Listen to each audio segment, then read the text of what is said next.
Hi, welcome to eMusic Presents Sound Minds, where we'll be discussing hot music topics of the day. I'm J. Edward Keyes, eMusic's editor-in-chief, and these are our panelists. Hi, I'm Bill Paris from BrooklynVegan.com.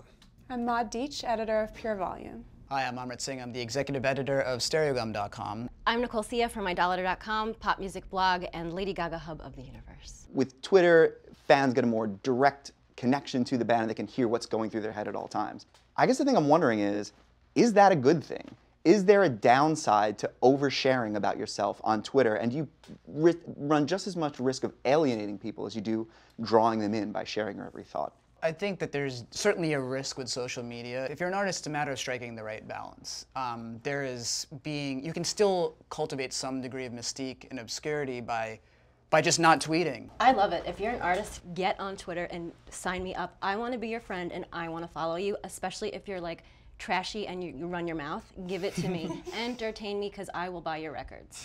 What do you think, Maud?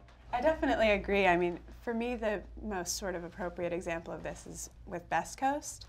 When Bethany started releasing music, people really started to sort of wonder what was going on because it is so personal, and the fact that she was then willing to expand upon everything on Twitter, I mean, not that she was getting that personal, she was talking about smoking weed and like her cat, but it made people think that they knew her. It also depends on the artist, I think, too.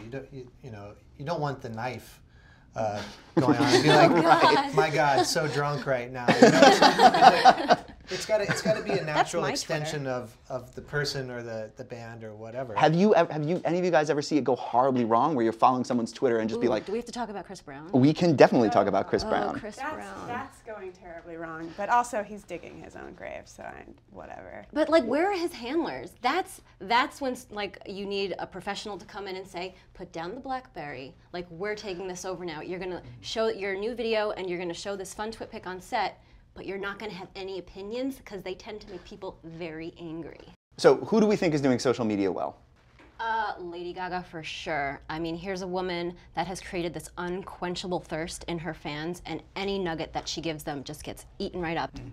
I'm gonna go with Tan Lines. I think that minimal self-promotion, really fun observational humor. I would say Bethany Cosentino from Best Coast. She definitely used Twitter initially to kind of get her fans to feel close to her and to really connect, and now she's using it to be really clear about where she's going with her music. I like bands or artists who strike a balance between information. I'd say Kip from Pains of Being Pure at Heart.